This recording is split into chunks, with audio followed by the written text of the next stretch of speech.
Hello, everyone, and welcome to the 81st episode of Don't Forget the Popcorn.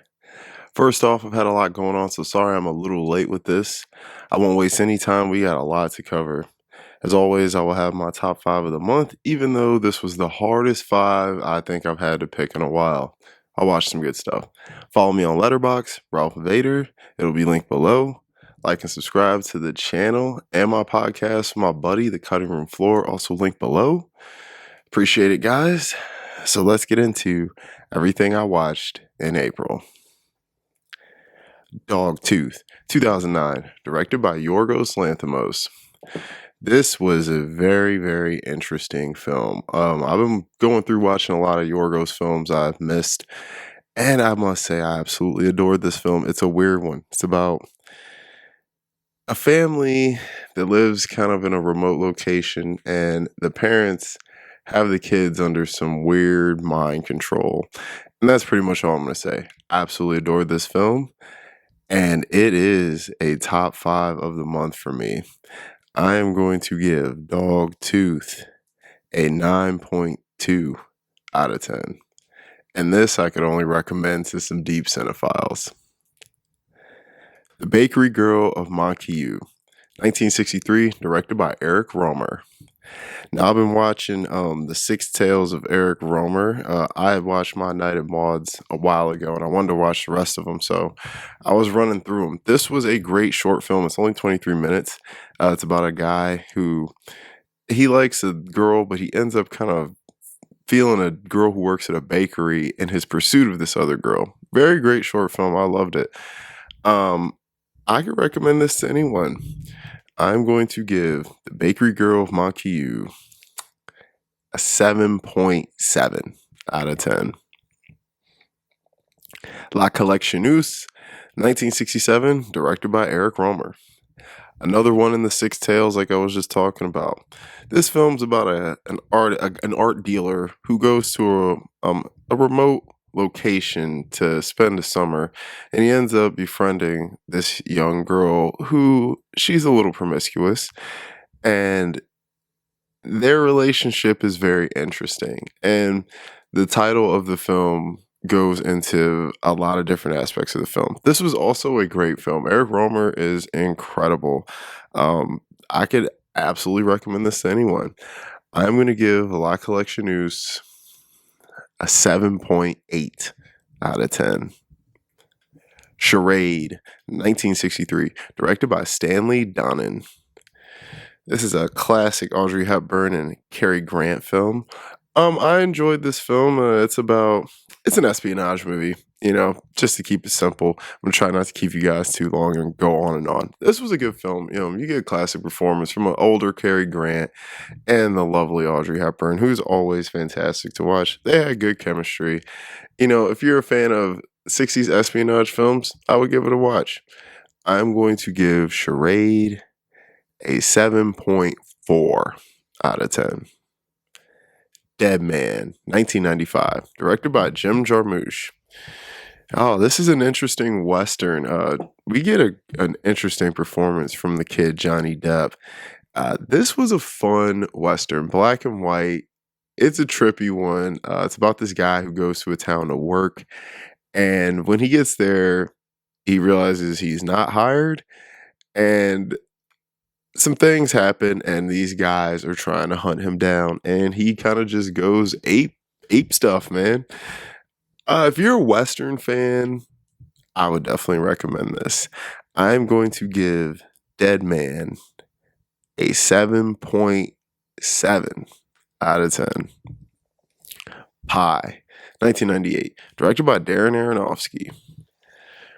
I hadn't seen this. This was Aronofsky's feature debut. This was a good film. It's about a genius mathematician who has a whole bunch of people pulling at him for various reasons, all because the way his mind works, and he kind of goes insane for it. If you're an Aronofsky fan, I would definitely check this out. It's a good first feature for him. I'm going to give Pi a 7.4 out of 10.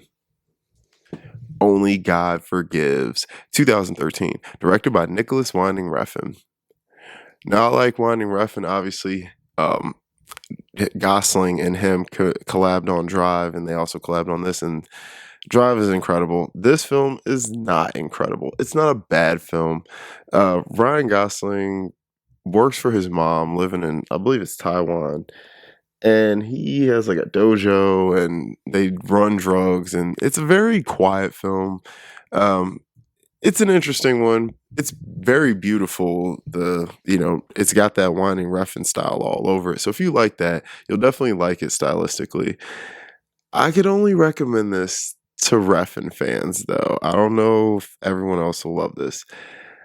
I'm going to give Only God Forgives a 6.5 out of 10. The Game, 1997, directed by David Fincher. Now, I had saw this movie back when I was a kid. I remember us seeing it when it came out, but I hadn't seen it probably about 20 or so years. And I was like, I want to watch it. Man, this movie was crazy. Michael Douglas, first of all, gives a great performance. This seemed like a hard film to make. And the fact that Fincher pulled this off the way he did, I have to give him credit. The ending is a little questionable, but the ride is worth it. I have to recommend this to thriller fans. You should definitely check this out. I'm going to give The Game a 7.9 out of 10. Mommy, 2014, directed by Xavier Dolan.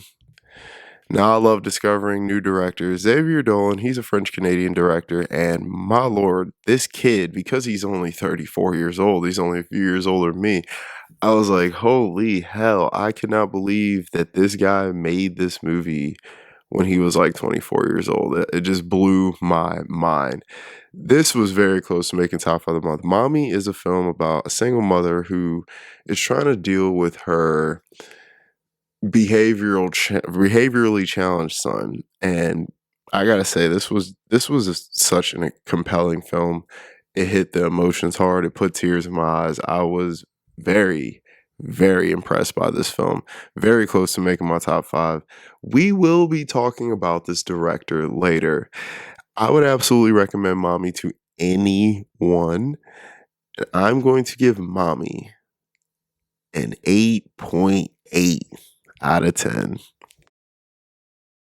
Claire's Knee, 1970, directed by Eric Romer. Another one out the Six Tales. Like I said, I've been running through these. This was my second favorite out of the Six Tales. My first would be Love in the Afternoon. This film was absolutely incredible. It's about a guy who he's getting ready to get married, but him and his wife have an interesting relationship, and it's about him kind of figuring things out before he gets married. And this film's plot really isn't that important. It's really about the mindset of it, but I won't get too deep into it. I'm going to give Claire's Knee an 8.4 out of 10. Smoking Causes Coughing, 2022, directed by Quentin Dupieux. Now, this director has made some weird movies. He's definitely got a style. If you've seen any of his movies, you know he's got a style. This film was weird, but I did like it. It was actually quite funny. It's kind of like a weird Power Rangers spoof, and it's really just a collection of stories told by some of the characters in the film. And I gotta say, I laughed very hard, and I thought it was quite interesting in its execution. This is not for everyone. It's a weird French film, but I would say I would recommend this to you if you like the trippy stuff. I'm going to give Smoking Causes Coughing a 7.5 out of 10. Green Room, 2015, directed by Jeremy Saulnier. This film, first of all, rest in peace, Anton Yelchin. This was a great film. Good horror film about a punk rock band who ends up playing a show for a bunch of neo-Nazis, and they get stuck there and have to fight their way out. It's a fun time, and it's cool because the band, when they play, they open with Nazi Punks Fuck Off by Dead Kennedys, which I predicted was going to happen, and it was awesome. If you're a music fan, horror fan, I would definitely recommend this to you. I'm going to give Green Room a 7.6 out of 10. Vera Cruz, 1954, directed by Robert Aldrich. Robert Aldrich, great director, man. He's done some very diverse and different cool films. I absolutely loved this film. This was a Western about two guys who kind of end up becoming friends in a weird way, and they have to kind of work against each other and together in order to achieve a goal. And this was just a fun ass time. You get a great performance from my man Burt Lancaster. He was great in this film. If you're a Western fan, I would absolutely recommend this. I'm going to give Vera Cruz an 8 out of 10. King's Speech, 2010, directed by Tom Hooper. All right, I'm going to try and make this as quick as possible, but I got a couple things to say. So let me talk a little quickly. First of all, I had seen every Best Picture nominee from that year except this film, and I don't know how I didn't see it, but it won, and I was like, all these great films, I have to watch this.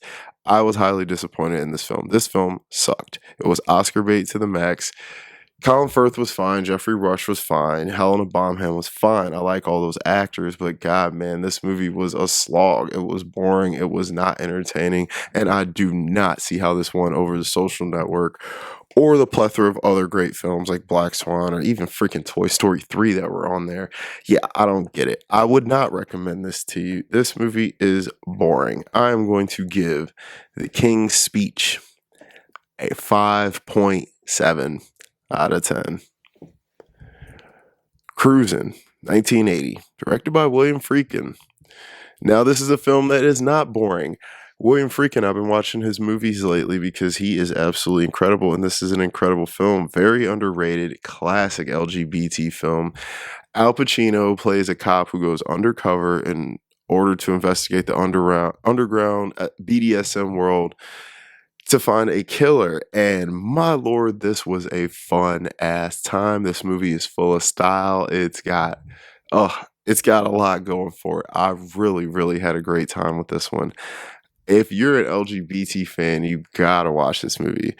I'm going to give Cruisin' an 8.4 out of 10. Heartbeats, 2010, directed by Xavier Dolan. Now, I was talking about this director earlier. I really like this young director. This is probably his worst film I've watched so far, and it was still good. Heartbeats is about two best friends, a young gay guy and a woman, and they both kind of fall for the same guy, and they're kind of going against each other for his attention. It was funny. It was interesting. I really did admire the style of it. Great score, music choices. Oh, there's a Bang Bang cover in there that is just to die for. Um, I like this film. If you're an LGBT fan or awkward romance fan, I would recommend this. I'm going to give Heartbeats a 7.3 out of 10. The Green Knight, 2021, directed by David Lowery. Now, I went into this movie with high, high hopes, and I left very disappointed. This movie I thought was going to be a pretty fun action movie. First of all, Dev Patel is a great actor, so I was looking forward to seeing this. This movie was boring as hell. Not a lot happens in it, and the concept of it I thought was just stupid. Barry Keoghan's in it for a minute, and he's the most interesting part, but he's only in it for like 10 minutes. And I'm like, as soon as he leaves, it gets boring again. Sorry, couldn't recommend this one to everyone. I wasn't feeling it. I'm going to give Green Knight a 5.4 out of 10. Suzanne's Career, 1963, directed by Eric Rohmer. Another one out the six tails from Eric Rohmer. This great director, he's got something going. Suzanne's Career was a fine film. I really enjoyed it. It's about a guy who, him and his buddy, they end up meeting this girl, and his buddy and her end up dating. But then the girl starts liking him, and it gets a little weird. But she ends up paying for everything, and it's like, what does this girl do? How do you have this money? It's a short film, it's only about 55 minutes. I absolutely loved it. I thought it was great. I would recommend this to anyone. Out of the Six Tales, it would probably be towards the bottom, but it was still a great watch. I'm going to give Suzanne's Career a 7.5 out of 10. Mind Game, 2004, directed by Miyazaki Yusa. Mind Game was incredible. It's a trippy anime, like, it's a film about kind of going back in time and redoing your mistakes. But this film is like a freaking drug trip, but it in the absolute best way. It was entertaining, it was fun, action style, it was funny, had everything going for it you want out of an anime film. I would recommend this to anyone. Was very close to making my top of the month. I'm going to give Mind Game an 8.3 out of 10. Ride Your Wave, 2019, directed by Miyazaki Yusa. Back-to-back Miyazaki's here. One for one of his newer ones, one of his older ones. Now, I like this director. I've seen a few of his films. Ride Your Wave, I loved it. And you know, if you've seen it, you're probably questioning me. I'm a guy who's not super young anymore, and I'm watching a film that was definitely geared towards 16-year-old Japanese girls, but I absolutely adored this film. It's corny, it's cheesy, it's like, oh, it's got so many face palm shaking your head moments in it, but god damn it, I cried like 3, 4 times watching this film. I don't know. It touched me. I don't know what was going through that night, but it was very good. And if you like J dramas, I would definitely recommend this to you. If you don't, though, don't watch this. I'm going to give Ride Your Wave a 7.8 out of 10. The Long Goodbye, 1973, directed by Robert Altman. Robert Altman is definitely one of my favorite directors, and I think one of the most underrated, and another classic to his repertoire. Yeah, Long Goodbye was great. Elliot Gould and him, they've collabed a lot, and they're always good together. It's about a guy, a private eye, who has to kind of figure some things out and what happened to his friend and his friend's wife. And man, the ending of this just blew me away. I had a great time with this. I could recommend this. If you're a 70s movie fan, definitely check this out. I'm going to give The Long Goodbye a 7.9 out of 10. To Live and Die in L.A., 1985, directed by William Friedkin. Now, like I said, I've been watching a lot of Friedkin movies, and man, this movie was freaking good. Oh man, first of all, we get a young Willem Dafoe performance in here that is just divine. I loved him. But this movie is crazy, man. It's pretty much just a cops and robbers story, right? And I don't even want to tell you what anything it's about. Just know you got a young John Turturro, you got a young Willem Dafoe, you got some young stars in here, but my lord, this is a fun thriller action cops and robbers bang 'em up time that is to live and die for, man. It was great. I am going to give To Live and Die in LA 8.2 out of 10. Lady Snowblood, 1973, directed by Toshiya Uchida.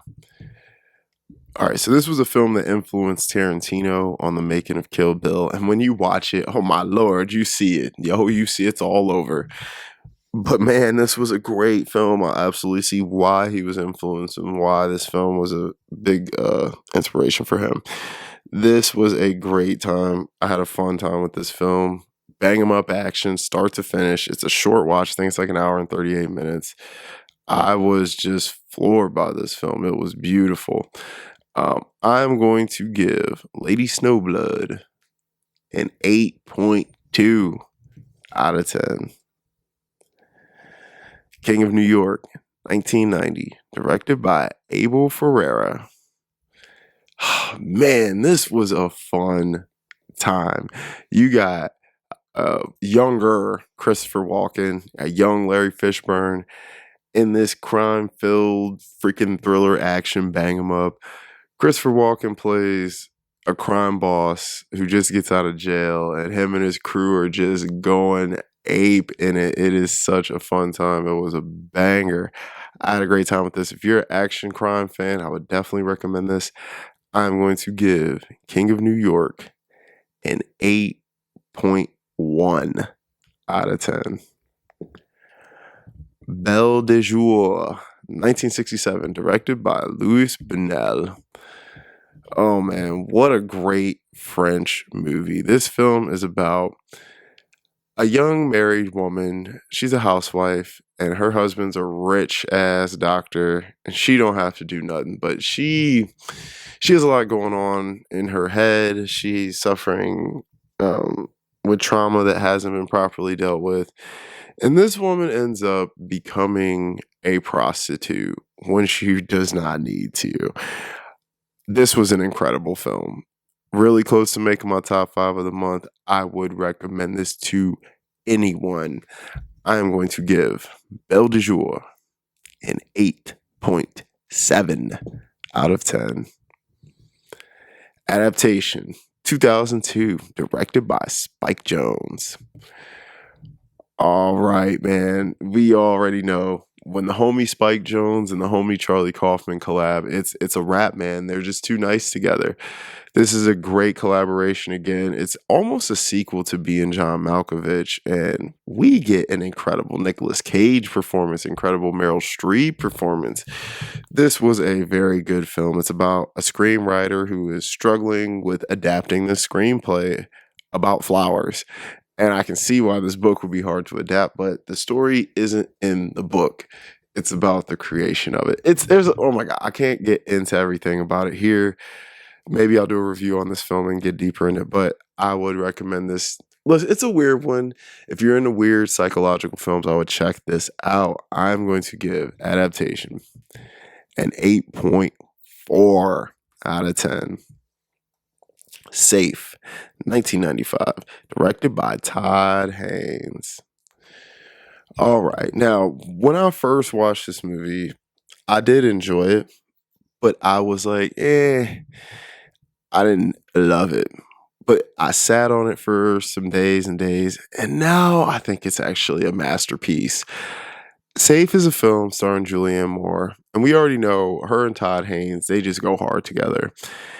Julianne Moore, she plays, this is another film about a housewife, a rich one. She plays a housewife who, she starts to get sick, and we don't know if this is in her head, and she is, my gosh, she's going off the rails with what she's thinking is causing this, and it's completely changing and affecting her whole life. And my lord, it's a ride. And the ending is just like, man, what the fuck? It is a great film, and it's definitely one you gotta watch and kind of let sit on it for a little bit.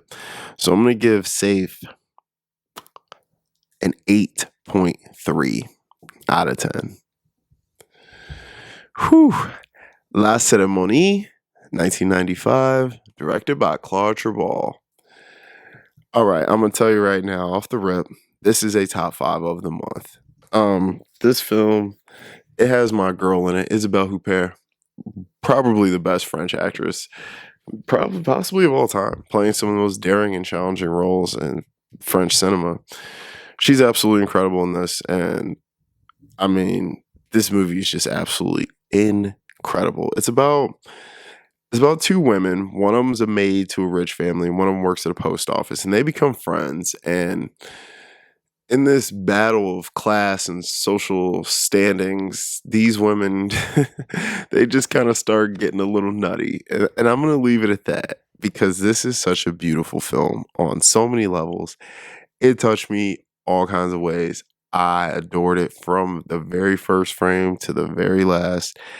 And I just couldn't believe what I watched. It's not a crazy film. It's not a, blow your freaking head off film. Nothing like that. But the execution, the acting, it just all clicks, man.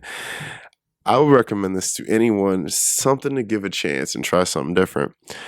I'm going to give La Cérémonie a 9.3 out of 10. Sleepaway Camp, 1983, directed by Robert Hiltzik. Crazy enough, I never saw this horror cult classic. It's about it's about a summer camp and people start getting killed for, one reason or another. Simple concept.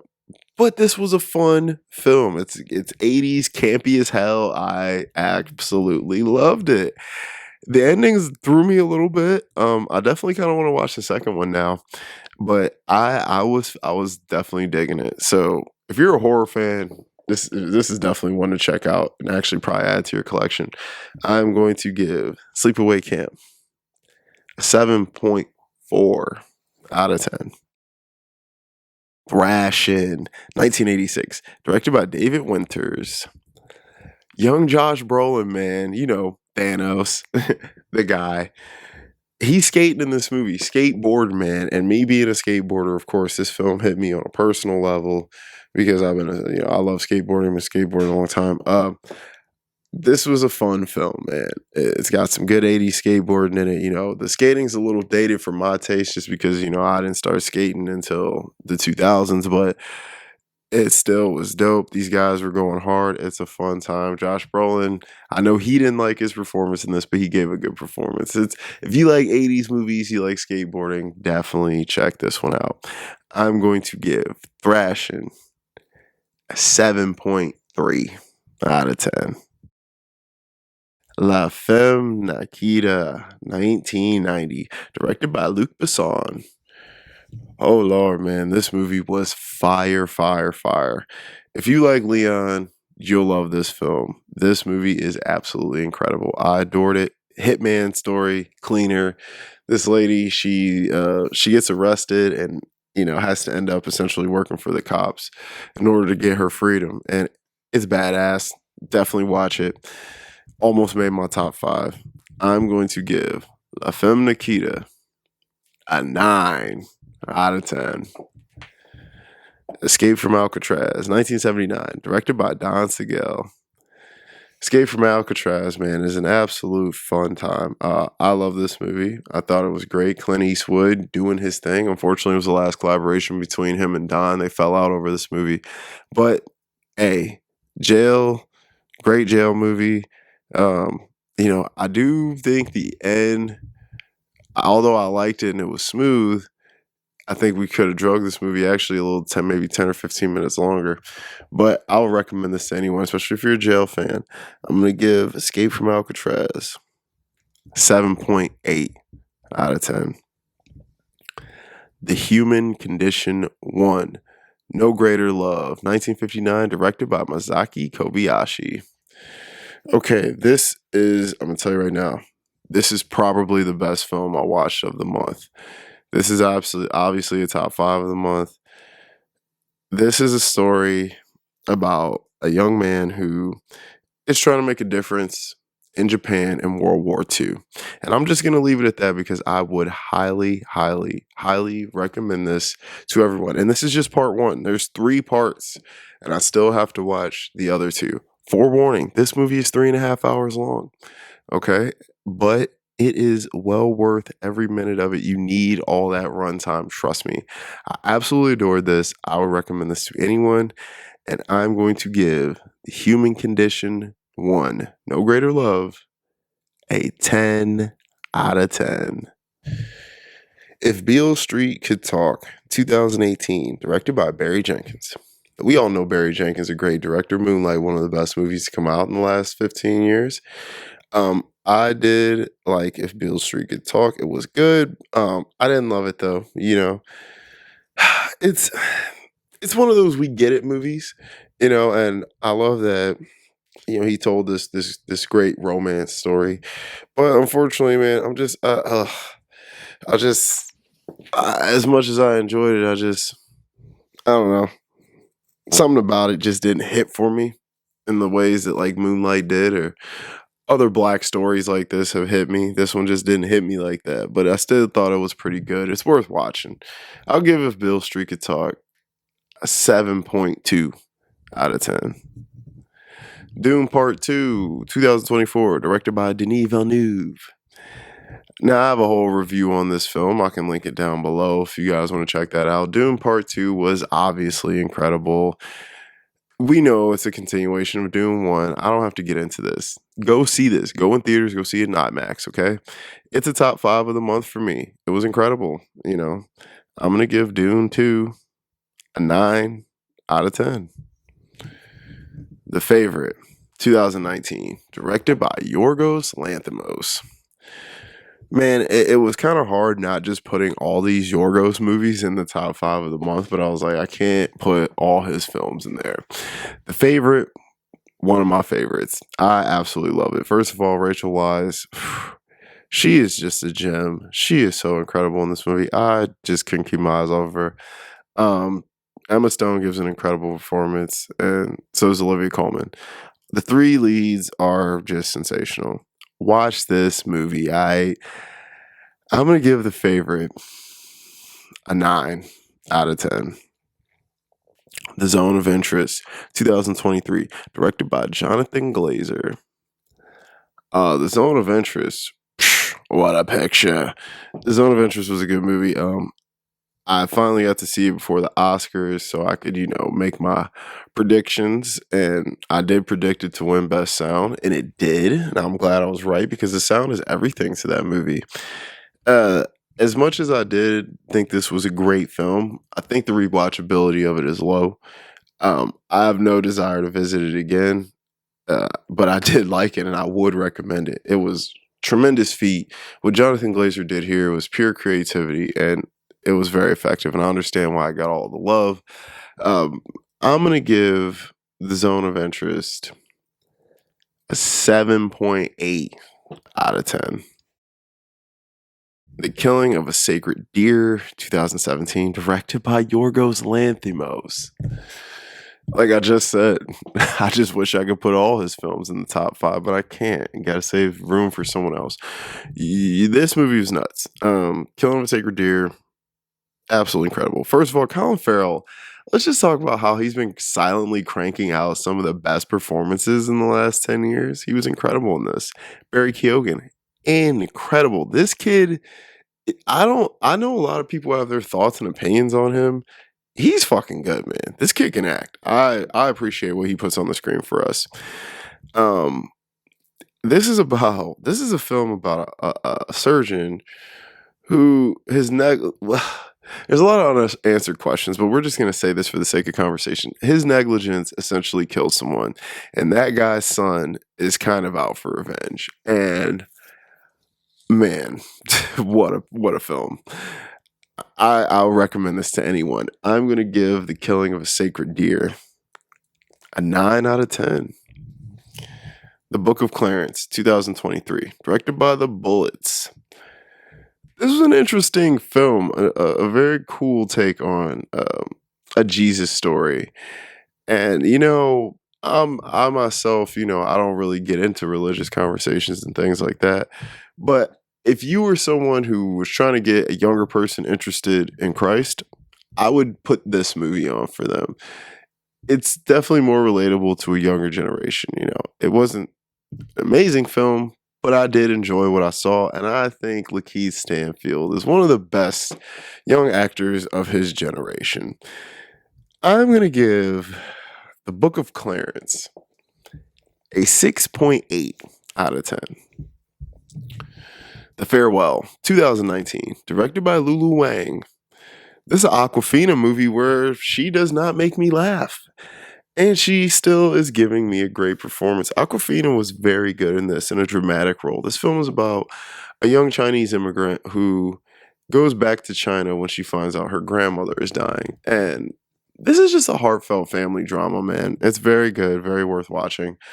I'm going to give The Farewell a 7.8 out of 10. Commando, 1985, directed by Mark L. Lester. Come on, it's a classic Arnold Schwarzenegger movie, bro. It's an 80s Arnold film.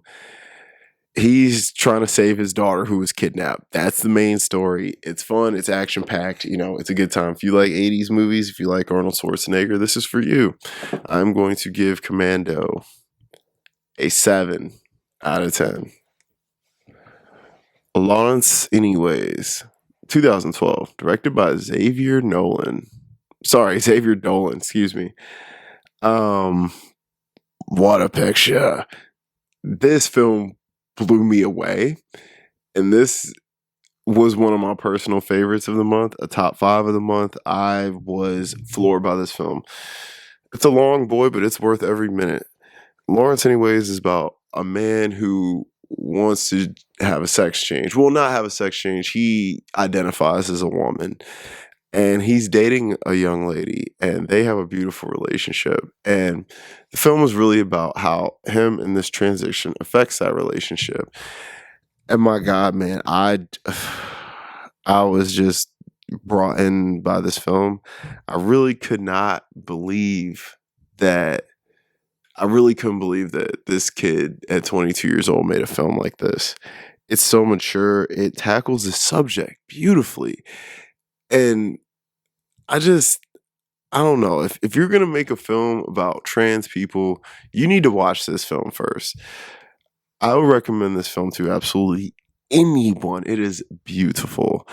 And I'm going to give Lawrence Anyways a 9.5 out of 10. It's such a beautiful day. 2012, directed by Don Hertzfeldt. Now, this is a collection of 3 short stories that were all combined into one, and it's an animated film. And let me tell you, this is one of the best animated films maybe I've ever watched. It's not Mary and Max level, but it is dark and creepy and heartfelt in that kind of way. It's funny as hell. It's it's beautiful in its minimalism, and it's only 60 minutes. So in that hour, man, this dude grabs you in with this weird little character, and you feel for this little weird stick figure by the end. I could recommend if you're an animated fan, you must watch this. I'm gonna give It's Such a Beautiful Day an 8.8 out of 10. Ricky Stenicki, 2024, directed by Peter Farrelly. John Cena, Zac Efron. I mean, come on, man. You know that's going to be funny. It was funny. It's not a great film. It's exactly what you would expect it to be, but it hits the beats you expect it to hit. And if you go into it thinking that, you'll have a good time with it. Ricky Stenicki was funny, man. John Cena, he was great. It's about these guys who make up this fake dude from when they were a kid, essentially to get them out of trouble. Then they need to hire a dude to actually play him in real life, and it's just funny. So, if you're a comedy fan, I would definitely recommend this. I'm gonna give Ricky Stenicki a 6.5 out of 10. Priscilla, 2023, directed by Sofia Coppola. About time I seen this movie. It only took me forever. Priscilla was great. I really like Kaylee Spaney. I've liked everything I've seen her do thus far, and this is another notch on the belt for her. She was incredible. She's a very pretty young girl. She's gonna have a very big career. But I kind of want to talk about Jacob Elordi. I know a lot of people feel ways about him after Euphoria. And after that show, it was hard for me to look at him because he played that role as Nate so well. This kid can act, man. This guy, he played Elvis in the smoothest, most convincing way for a small part like this, and I thought he killed it. I think Priscilla is one of the better, quiet, subdued films of the last year. I actually enjoyed this film a lot. I'm going to give Priscilla an 8 out of 10. Perfect Days, 2023, directed by Wim Wenders. Man, this was real close to making that top 5 of the month, but it didn't, unfortunately. Perfect Days is one of those films that's just poetic in its minimalism and simplicity. It's about a guy who cleans toilets, and that's pretty much it. And it's incredible. I reviewed this film. I'll link it down below. Check this movie out. I'm going to give Perfect Days a 9 out of 10. Ocean's 8, 2018, directed by Gary Ross. Now, the main draw to this movie is it's filled with very pretty women. You got an insane ensemble cast: Sandra Bullock, Cate Blanchett, Helena Bonham, Anne Hathaway, Sarah Paulson, Freaking dude, Aquafina. You got Mindy Kaling. Like, it's an insane cast of chicks, man. It is absolutely crazy. Bunch of pretty ladies, and it's not a bad film. Obviously, it ain't the Soderbergh, Clooney and Pitt era Ocean's movies, but I think these ladies did a good job, and they pulled this off. If you like action crime films, definitely watch it. I'm gonna give Ocean's a 6.9 out of 10. Harlem Nights, 1989, directed by Eddie Murphy. This is a funny ass movie. I've seen this movie a few times, in my childhood growing up, but it had been quite some time. And I wanted to rewatch it. And it's still funny, man. It's dumb. It's goofy, but it is funny. So if you're into Eddie Murphy's flavor of comedy, this is definitely up your alley. I'm going to give Harlem Nights a 7 out of 10. Sisters, 2015, directed by Jason Moore. Sisters stars Amy Poehler and Tina Fey. It's a goofy ass comedy about these girls, these sisters. Their parents are about to sell their old family house, and they have like one last hurrah in it, and it just gets out of hand. It's like if a bunch of old people were trying to make Project X.